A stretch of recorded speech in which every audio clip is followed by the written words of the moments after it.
El 2 de diciembre de 1805 se libró una de las batallas más importantes del siglo XIX, la batalla que dio la hegemonía durante unos años al emperador Napoleón Bonaparte. Pero en esa batalla se dilucidaron muchísimas cuestiones. ¿Cómo sería la política a partir de entonces? ¿Cómo sería o cómo se plantearía la estrategia a partir de entonces? En esa batalla participaron 3 emperadores, por eso pasó a la historia como la batalla de los 3 emperadores. De un lado, el emperador ruso. Ahí estaba el zar Alejandro I. También estaba el emperador austriaco, Francisco I. Francisco II, si entendemos que era emperador del Sacro Imperio Romano. Y por supuesto, el novísimo emperador Napoleón I, Napoleón Bonaparte. Autoproclamado emperador, un año antes, el 2 de diciembre de 1804. La batalla de Austerlitz fue sin duda alguna la más brillante, la mejor planteada por Napoleón, por el gran genio Napoleón. Antes de Austerlitz, todos le temían. Después de Austerlitz, le temían y le respetaban. Esta noche, acompáñenme a uno de los pasajes más emocionantes de la historia del siglo XIX. La campaña de Austerlitz, la Grande Armée d'Allemagne, la Gran Armada Alemana, así es como se llamó esa empresa, y esa culminación en Austerlitz. Por tanto, bueno será que nos ubiquemos en la historia.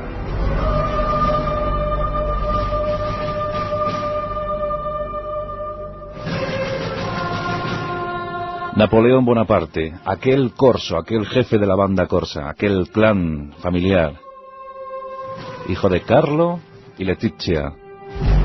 No podían imaginar estos pequeños burgueses de Córcega que de sus 8 hijos, de los 8 que llegaron adultos, 3 serían reyes, una sería reina y otro, por supuesto, emperador. El pequeño Napoleone, el segundo de sus hijos. Cuando nació Napoleón en 1769, la pequeña isla del Mediterráneo apenas llevaba un año siendo de propiedad francesa. Hasta entonces lo había sido de propiedad italiana. Por tanto, los Napoleone, que hablaban la lengua italiana, pues vieron de buen grado cómo llegaban los franceses. El pequeño Napoleone partió al continente cuando tenía tan solo 10 años y fue muy mal recibido por sus compañeros, muy mal recibido, pésimamente recibido.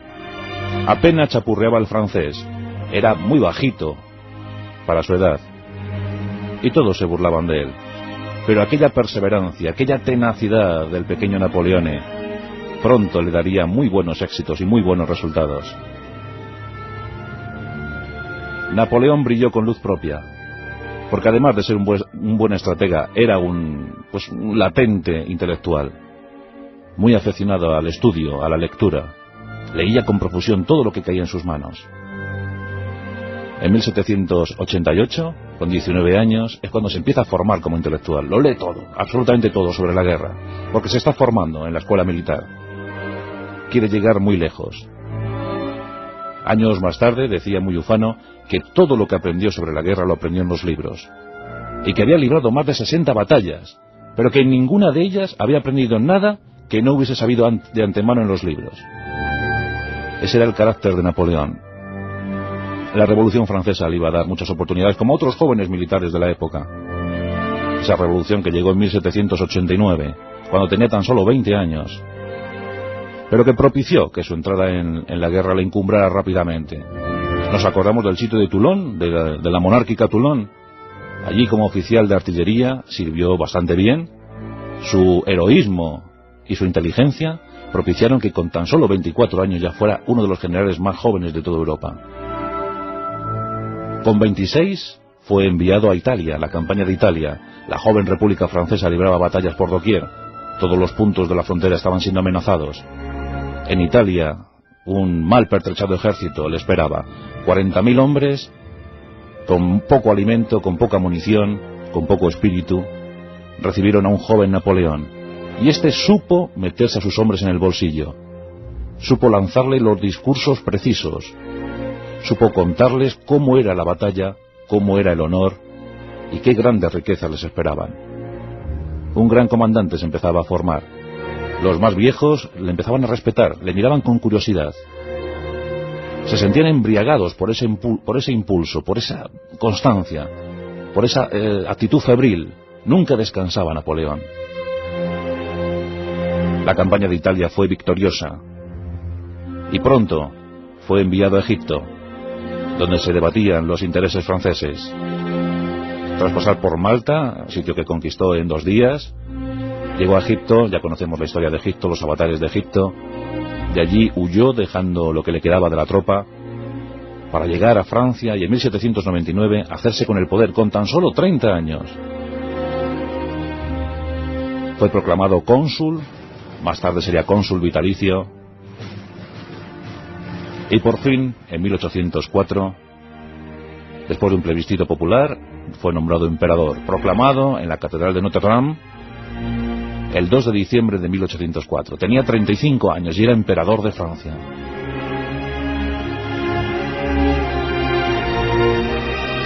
Antes, las circunstancias europeas habían generado muchísimas guerras, muchísimos enfrentamientos, pero habían llegado tratados de paz como el de Amiens. Ese tratado de paz se había roto.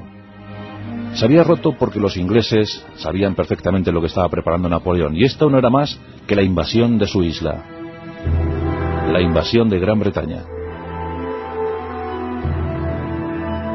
Los aliados, que estaban siempre enfrentados a Napoleón, a veces por separado, a veces unidos en coaliciones, pero los habituales eran los austriacos, los prusianos, los rusos, los ingleses. Estaban prestos a formar la tercera coalición. En esos tiempos, Napoleón preparaba la invasión de Gran Bretaña. Con un ejército poderosísimo de 240.000 hombres, se preparaba en Boulogne. Y allí estaba, cuando le llegaron noticias de que se estaba formando la tercera coalición, que en principio la formaban austríacos e ingleses, y más tarde se unieron a estos los rusos. Había que derrotar a Napoleón a toda costa. Había que parar el poder que Napoleón suponía. Napoleón siempre ágil en movimientos, siempre adelantándose a sus enemigos, perfecto conocedor del campo de batalla, perfecto conocedor de la topografía, de los mapas. Dicen que su poder era casi sobrenatural, que llegaba a pensar, llegaba a intuir el movimiento de su enemigo días antes. Napoleón decide actuar. Napoleón se mostraba temeroso ante la posibilidad de que los prusianos se incorporaran a la tercera coalición, a la tercera alianza. Los prusianos contaban con un ejército poderosísimo de 200.000 hombres. Como siempre, Napoleón estaba en inferioridad numérica, pero tenía una gran baza a su favor, y era la situación, la disposición de su ejército. En 1800 se habían confeccionado los famosos cuerpos de ejército napoleónicos. El cuerpo de ejército era una formación intensísima, porque suponía un mini ejército en sí. Un cuerpo de ejército podía estar formado entre los 10.000 y los 40.000 hombres. Y sus mariscales, los 18 famosos mariscales de Napoleón, nombrados en 1804, aquellos 18 mariscales sabían perfectamente cómo quería hacer su emperador. Y maniobraban con esos cuerpos de ejército. Ahí estaba Soult, considerado por todos como el gran maniobrero de Europa, el gran estratega de Europa. El cuerpo de ejército que gobernaba Soult estaba conformado por 40.000 hombres. Bueno, pues esos cuerpos de ejército tenían todo lo que debía tener un ejército de la época: caballería, artillería, infantería. Y estaban muy bien conectados entre sí estos cuerpos de ejército. Tan solo distaban unos de otros una jornada de distancia, una jornada a caballo. Eso les permitía moverse por el territorio con absoluta libertad y sabiendo perfectamente que sus espaldas estaban cubiertas. Ahí radicaba la gran eficacia de los movimientos de los ejércitos de Napoleón. De eso se valió durante 20 años para someter a Europa a su poder. Recordamos que estaba en Boulogne preparando la invasión de Gran Bretaña cuando le llegan noticias. Los austríacos se están movilizando. Los rusos, una vez unidos a la coalición, también se estaban movilizando. En Rusia estaba el zar Alejandro I. En Austria, el emperador Francisco I. Los ingleses permanecían a la espera. Estaban también siendo sometidos a una prueba muy exigente, la del bloqueo continental. Napoleón quería ahogar literalmente a Gran Bretaña, quería matarla de hambre para posteriormente invadirla. Pero muchos se negaban a cumplir con ese bloqueo, entre ellos Portugal, lo que produciría su invasión en 1807. Pues bien, en esta situación estamos, y estamos a mediados de 1805. Recordamos, 240.000 hombres establecidos en Boulogne. Napoleón quiere dar sensación de tranquilidad, quiere dar la sensación de que sigue preparando la invasión de Inglaterra. Y a tal efecto deja en Boulogne 30.000 hombres. 30.000 hombres que además les han encargado la misión de permanecer muy activos. Pero Napoleón coge 210.000 hombres e inicia la campaña sobre Europa Central. Quiere atacar a los austríacos y a los rusos antes de que se produzcan nuevas alianzas. Quiere vencerles por separado. Y comienza una suerte de rápidos movimientos. Napoleón avanza con sus hombres de manera imparable, casi una guerra relámpago. Los franceses vadean el Rin. Pillan por sorpresa al mariscal Mark, al mariscal austriaco Mark. Y es en Ulm. ¿Os acordáis de Ulm? El sitio natalicio de Albert Einstein. Allí nació Albert Einstein años más tarde. Pero en Ulm la victoria es total. Hay 60.000 austriacos que prácticamente sin dar ni un solo tiro se rinden a los franceses. Napoleón avanza como una plaga sobre Europa. Sus hombres lo ocupan, lo invaden todo. Y así también cae Viena. En noviembre de 1805 cae la capital austriaca. Los que abandonan la capital dejan allí pertrechos, municiones, víveres de los que se apropian los franceses. Napoleón sigue avanzando imparable. Pero las líneas de avituallamiento cada vez son más delgadas. Debe dejar muchos hombres acuartelados en tal o cual sitio. Hay muchos prisioneros que han caído bajo los franceses, bajo el poder de los franceses. Por tanto, Napoleón ya no cuenta con esos 210.000 hombres. Estamos en las inmediaciones de Austerlitz, en lo que hoy es la República Checa. La antigua Checoslovaquia, la antigua Moravia. Cerca de Austerlitz, en un campo de maniobras de unos 200 kilómetros cuadrados. A Napoleón tan solo le quedan 50.000 hombres. Es el punto más lejano para sus líneas de aprovisionamiento. Y los alimentos llegan tarde, mal y nunca. Las municiones también. Napoleón sabe que está en el extremo de lo que él puede hacer. Que poco más se puede conseguir. Y que como permanezca allí mucho tiempo, tarde o temprano los 200.000 prusianos se unirán a la coalición y él tendrá que retirarse a Francia. Retirarse en situación muy exigente. Por tanto, debe provocar batalla, y el sitio ideal es Austerlitz. Ya os decía que Napoleón es un perfecto conocedor de los mapas, perfecto conocedor del terreno.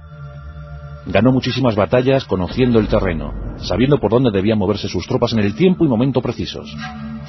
50.000 hombres. Frente a él, el poder de los austríacos y los rusos. Más de 85.000. Austriacos y rusos estaban muy confiados. Sus dos líderes máximos, sus emperadores, estaban con ellos. Pensaban que todo podía ser fácil, que todo podía ocurrir no obstante. Napoleón, sabedor de que la batalla iba a ser allí, pide refuerzos con toda urgencia. Y estos refuerzos tienen que llegar desde Viena. Esos refuerzos consisten en 25.000 hombres. 25.000 hombres que inician una marcha forzada desde Viena. Deberán estar en el momento de Austerlitz, en el momento que Napoleón lo exija. Y lo van a hacer, lo van a conseguir. Napoleón empieza a ofrecer signos de debilidad, pero adrede, a propósito. Quiere ofrecer a sus enemigos una visión muy delicada. Intentar convencerles de que los franceses están en situación precaria, que no podrán durar mucho allí, que no podrán ofrecer una férrea resistencia. Toman unas posiciones en Pratzen, en los altos de Pratzen, y posteriormente las abandonan. Las abandonan haciendo ver a los austríacos y a los rusos que por allí pueden entrar fácilmente porque los franceses no van a ofrecer mucha resistencia. Los austríacos y rusos, no obstante, se muestran muy cautos. Conocían a Napoleón, sabían de lo que era capaz. pero empiezan a movilizar sus tropas. Eso ocurre el 30 de noviembre de 1805. El 1 de diciembre, Napoleón intenta, siguiendo con el ardid, intenta parlamentar. Los austriacos y los rusos envían esos parlamentarios, envían esos diplomáticos y ofrecen una auténtica conferencia internacional de prensa. Napoleón les escucha abrumado. Tal fue la imagen que ofreció Napoleón, que cuando llegaron a su campamento los aliados dijeron: sin duda alguna, el ejército francés está perdido. Los 50.000 hombres franceses se mueven por el campo de batalla. Aquellas formaciones impresionantes. El flanco derecho parece el elegido por Napoleón para mostrar debilidad. Pero mientras tanto, convoca a sus mariscales y les ordena que tomen posiciones en las ondulaciones del terreno que daban la posición central del campo de batalla de Austerlitz. También en el flanco izquierdo se sitúan reservas. Ahí estaban sus mejores mariscales, o buena parte de sus mejores mariscales. Daoud tenía que llegar, el mariscal Daoud tenía que llegar con el tercer cuerpo de ejército desde Viena. Pero mientras tanto, ¿resistiría el flanco derecho? ¿Aguantarían? Era una mañana muy fría, una mañana invernal. La bruma, la niebla lo cubría todo. Nevaba, hacía frío. Los hombres estaban mal alimentados. ¿Qué pasaría? ¿Atacarían los austriacos? ¿Serían tan feroces los rusos como los pintaban? Los franceses estaban tensos, hastiados, muy cansados después de tantas jornadas guerreras, después de tantas batallas. Estamos en la madrugada del 1 al 2 de diciembre de 1805. En el campamento francés, los hombres se agrupan cerca de las hogueras. Están velando armas, limpiando sus mosquetes de 1777, cargando sus municiones. Cada soldado francés portaba 50 balas. Comprobaban su pólvora. Sabían que al día siguiente la jornada iba a cobrar muchos muertos. Todos querían estar preparados. Habían comido mal, tenían frío, pero aún así iban a combatir. Dicen que combatían más por su emperador que por Francia. Napoleón, a las 12 de la noche, sale de su tienda y comienza a visionar el territorio. Comienza a cerciorarse de lo que puede ocurrir al día siguiente. Monta su caballo y comienza a galopar por el campamento francés. Los hombres se percatan de ello. Le ven con el gesto austero, serio. Sabe que al día siguiente todos van a estar comprometidos en una batalla sin igual. Los hombres, cerca de las hogueras, miles de ellos, ven a su emperador. Y de repente alguien se acuerda del aniversario. Un año antes, Napoleón había sido proclamado emperador. Los primeros hombres, posiblemente granaderos, cogen antorchas y las elevan para saludar a su emperador. Gritan: ¡viva el emperador! ¡Es el aniversario! ¡Viva el emperador! Rápidamente, centenares de hombres se acercan a las hogueras y empiezan a elevar las antorchas al cielo. Y empiezan a crear un desfile como jamás haya visto. Miles de hombres gritando y dando vítores a su emperador. Napoleón, en su caballo, una imagen genial, increíble, de eso que da la historia, es escoltado por miles de sus hombres. Las antorchas iluminan todo el cielo de Austerlitz. En ese momento Napoleón es consciente de que al día siguiente puede ser la gran victoria. Sus hombres están motivados, sus hombres están con él. Cuando vuelve a su tienda dice: sin duda alguna, ha sido la mejor noche de mi vida. Sus mariscales están emocionados. Jamás han visto un alarde igual. El 2 de diciembre, sin duda alguna, será la jornada heroica para los franceses. Con Napoleón estaban, como os digo, los mejores. Ahí estaba su gran Berthier, su mano derecha, su inconfundible jefe de Estado Mayor. El Estado Mayor Imperial, el cuartel general imperial, era un cuartel general intensísimo. Había más de 400 oficiales que traducían perfectamente las órdenes de los intereses de Napoleón. 400 oficiales de alto rango y sus 18 mariscales. Ahí estaba Soult, el mejor estratega de Europa.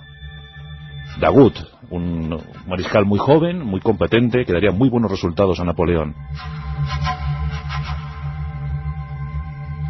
Pero también estaba Lance, el jefe del quinto cuerpo de ejército. También estaba Murat, el príncipe Murat, el jefe de la caballería de la reserva. Bessier, el jefe de la guardia imperial. En fin, hombres muy curtidos, muy preparados y además dispuestos a seguir a su gran general, a su gran líder. Todo está dispuesto para la batalla. Recordemos el flanco derecho debilitado a propósito por los franceses. En ese flanco hay unos lagos helados que luego serán, bueno, pues muy populares. Tilmith, los lagos de Tilmith. En esos lagos, allí están apostados 10.000 franceses. 10.000 franceses que deben aguantar la acometida de los austriacos y rusos. Soult queda escondido en el centro de la posición. Y además, una imagen fantasmagórica, porque aquellos franceses están dentro de la bruma, dentro de la niebla. Ese efecto será muy impactante en la futura batalla. Soult se encuentra con su cuarto cuerpo de ejército en ese centro de la posición. Y en el flanco izquierdo, las tropas de caballería, las reservas, la Guardia Imperial, los granaderos, los famosos corceles negros, las tropas de más categoría de los franceses. Son las 4 de la mañana del 2 de diciembre de 1805. Toque de corneta en el campamento francés. Los hombres se levantan. Todavía somnolientos toman sus primeras posiciones. Comienzan los movimientos de grandes masas de infantería. Las tres formaciones se van aproximando paulatinamente. Como era de prever, como Napoleón había previsto, austriacos y rusos optan por atacar desde el flanco derecho francés. Suponen que el avance va a ser imparable y que aquello será cuestión de pocas horas. A las 6 de la mañana comienza el fuego.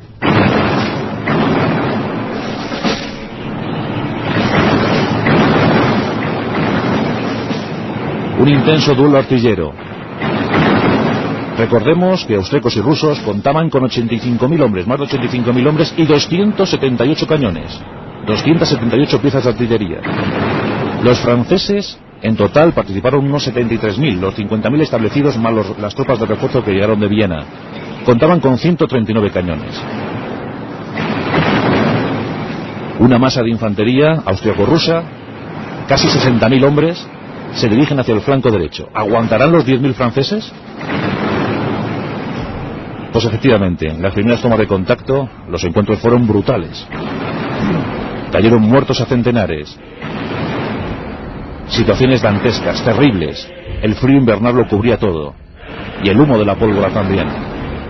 Pero los franceses aguantan. Y aquí llega la gran estrategia de Napoleón.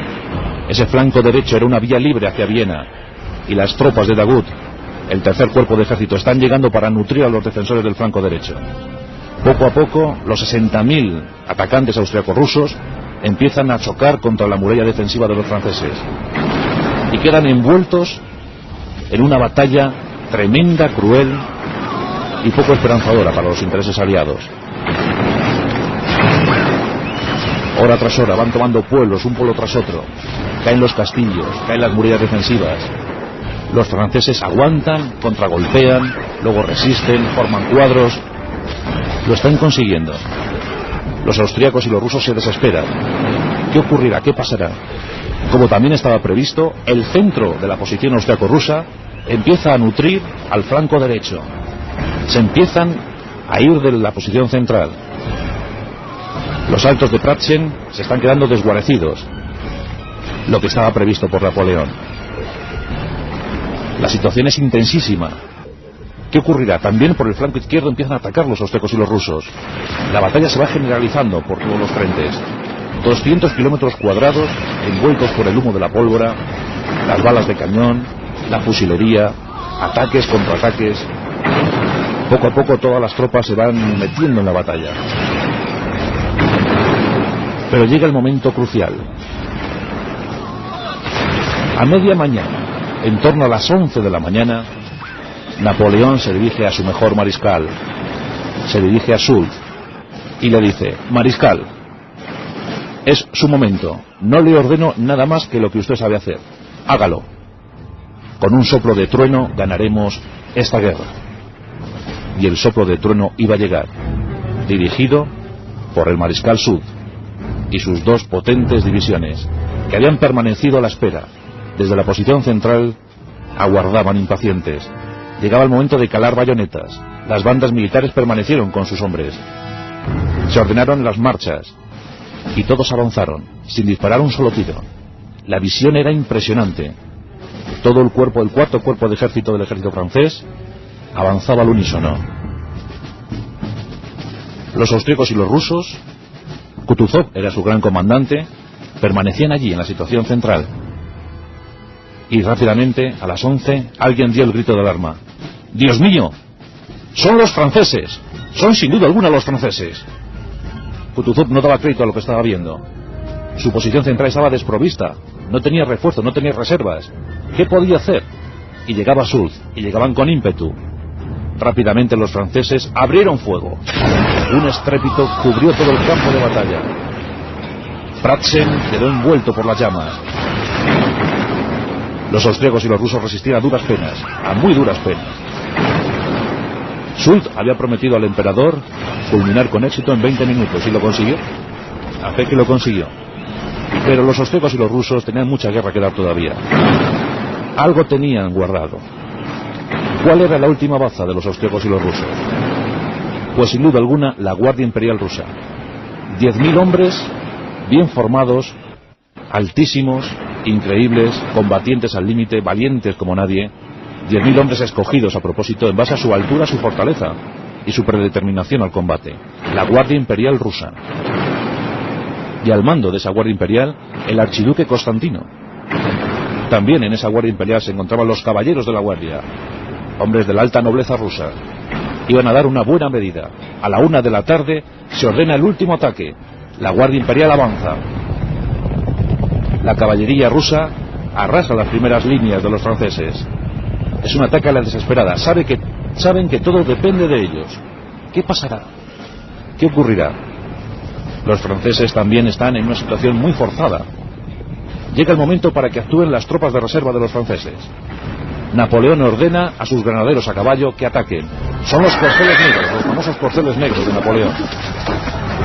Los corceles negros se abren paso entre la infantería francesa. Y llega el momento de entrar en choque. Y entran en choque, un choque formidable de caballería. Unos contra otros. Durante 15 minutos la situación es muy imprecisa. ¿Qué pasará? ¿Qué ocurrirá? Caen de un bando y de otro. Pero la situación se decanta al lado de los corceles negros. Hay que destacar que participó un escuadrón de mamelucos. Aquellos mamelucos que fueron batidos en Egipto participaron en esta batalla y además fueron determinantes en algún momento. Había uno de ellos, Mustafa, que era de la confianza del emperador, y una vez terminado ese combate inicial con la Guardia Imperial rusa, llegó con una bandera, sostuvieron más de 45 banderas de los rusos, llegó con una bandera, se la arrojó a los pies a Napoleón y dijo: si yo coger Constantino, yo cortar su cabeza y traer al emperador. Fue tremendo. 200 jinetes de la Guardia Imperial fueron capturados. Entre ellos estaba pues la máxima nobleza rusa. Napoleón comentó: ¿qué día más triste para las damitas de San Petersburgo? Poco a poco austríacos y rusos se iban replegando, habían sufrido enormes bajas. La estrategia de Napoleón había cumplido, el flanco derecho había aguantado, Soult también había cumplido y el flanco izquierdo estaba dando muy buen rendimiento. Los empeños de los austríacos y los rusos habían resultado estériles, inútiles. Poco más les quedaba que ofrecer. Se intentaban retirar de forma ordenada. Pero nada quedaba ya en Austerlitz para ellos. Napoleón ordena los últimos movimientos envolventes. Se revuelve contra el sur en una maniobra brillantísima y a base de cañonazos expulsa a austríacos y a rusos de sus posiciones. Kutuzov está desesperado. El zar Alejandro no sabe qué está ocurriendo, incluso llega a ser casi herido, es envuelto por la tierra en un cañonazo que cae muy cerca de él. Francisco I, desolado, no sabe qué hacer, tiene 36 años y parece un viejo, decían. Los movimientos finales se consuman a lo largo de las primeras horas de la tarde. Los rusos se están retirando. Tilmith, aquel flanco fatídico para ellos, con esos lagos helados. Eran muchos hombres para retirar y muy poco territorio por el que transitar. Había un viejo puente de madera y por él comienza a andar el Estado Mayor ruso. Logra pasar, pero cuando empiezan a pasar por ese puentecito las primeras baterías, los primeros cañones, todo queda inmovilizado. Los rusos se quedan allí. ¿Qué puede ocurrir? Pues simplemente que los rusos no esperan más y en lugar de intentar desbloquear el puente, empiezan a lanzarse a los lagos helados. Miles de rusos avanzan por aquellos lagos helados. La delgada película de hielo no soporta el peso de los soldados rusos, y por si fuera poco, dice la leyenda, dice la historia, que Napoleón ordena a sus baterías de cañones, lanzar cañonazos contra el hielo. Esto ocurre a las 4 de la tarde, y las cifras de muertos aquí, en estos lagos de hielos de Tilmith, son difíciles de precisar. Unos hablarían de 20.000, el 30º boletín de la Grande Armée nos contaría cerca de 20.000 muertos. Esto es muy improbable. Lo más seguro es que fueran tan solo 2.000, bueno, tan solo, unos 2.000. Después, años más tarde, se recuperarían 38 piezas de artillería, 138 cuerpos de caballos y algunos cadáveres humanos. Fue algo dantesco, algo terrible. Muertos por congelación, por ahogamiento, por las balas. La situación de los rusos era tremenda. Miles de prisioneros, los que pudieron caer prisioneros, porque también hubo órdenes en el campo francés que dijeron que no se hacían prisioneros. Muchos murieron víctimas de las bayonetas francesas. Lo que fue una retirada ordenada se convirtió en una auténtica desbandada. Las bajas de la batalla de Austerlitz son más que reveladoras. Los austríacos y los rusos dejaron a 27.000 compañeros atrás, 27.000 hombres perdidos, 12.000 de ellos prisioneros, otros 15.000 muertos. Entre los 15.000 muertos, 11.000 muertos rusos, 4.000 muertos austriacos. De los 12.000 prisioneros, 10.000 prisioneros rusos, 2.000 prisioneros austriacos. Los franceses tuvieron 9.000 bajas, entre muertos, heridos y un pequeño contingente que fue hecho prisionero, unos 500 hombres. En total, de todas las fuerzas francesas, un 12% de pérdidas. Entre las fuerzas aliadas, un 32% de pérdidas. Eso ya lo dice todo. Al día siguiente, Francisco I pide la paz. Alejandro I huye a Rusia. Tendría que dar mucha batalla y mucha guerra. Quedaba todavía la campaña de 1812. Pues otro pasaje de la historia. Para Napoleón fue un éxito más que brillante. Fue la culminación a su estrategia, la culminación para su gloria. El emperador, en el día de su aniversario, había conseguido vencer a los austríacos y a los rusos. Y por si fuera poco, los prusianos no habían entrado en escena. No se le podía pedir más. Los prusianos fueron derrotados un año más tarde, como todos sabéis, en la batalla de Jena. Una batalla humillante para los prusianos, que daría sus consecuencias en 1815. Dicen que en Inglaterra, William Pitt el Viejo, cuando recibió la noticia sobre la derrota en Austerlitz, dijo a su ayudante: por favor, quita el mapa de Europa y enróllalo, no nos hará falta en 7 años. Eso es lo que dijo el inglés. Durante unos años Napoleón fue el azote de Europa. En 1807, la invasión de Portugal. En 1808, la campaña de España, donde dejaría 120.000 hombres. En total, en los 20 años de campañas napoleónicas, 1 millón de franceses, la flor y nata del país, murió en las diferentes campañas militares. 1 millón de franceses. Pero sus aliados se llevaron la peor parte, porque 2,5 millones también sucumbieron, víctimas de Napoleón. La campaña de Austerlitz. ¿Qué pasó con Alejandro I? Tiene una historia muy curiosa, el zar Alejandro I, porque se retiró a Rusia, como ya os he dicho, derrotó a Napoleón, bueno, él, Kutuzov y el general Invierno. Pero dicen que sus días, cuando murió, que realmente no murió, sino que se retiró como ermitaño a Siberia. Esa historia siempre permaneció en el sentir, en el ánimo del pueblo ruso. ¿Dónde estará el zar Alejandro I? En 1927, una vez triunfada la Revolución Rusa, los soviets quisieron dilucidar el asunto, quisieron resolver el asunto, y abrieron la tumba de Alejandro I. Pero, oh misterio, la tumba estaba vacía. En cuanto a Francisco I, el emperador austriaco, digamos que 5 años más tarde de la derrota en Austerlitz, se convirtió en el suegro de Napoleón.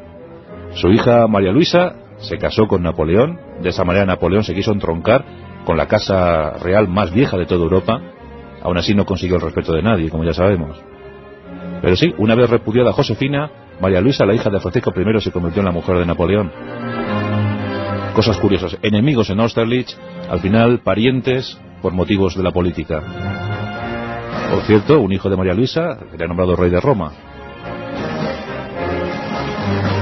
La historia de Austerlitz, la historia de las naciones, la historia del sentimiento nacionalista generado por Napoleón, aquel sentimiento nacionalista que al final provocó que en otros países dominados por él se generara el mismo sentimiento y que al fin y al cabo, al fin y a la postre, fue el que derrotó a Napoleón en Waterloo el 18 de junio de 1815. Pero ese es otro pasaje de la historia.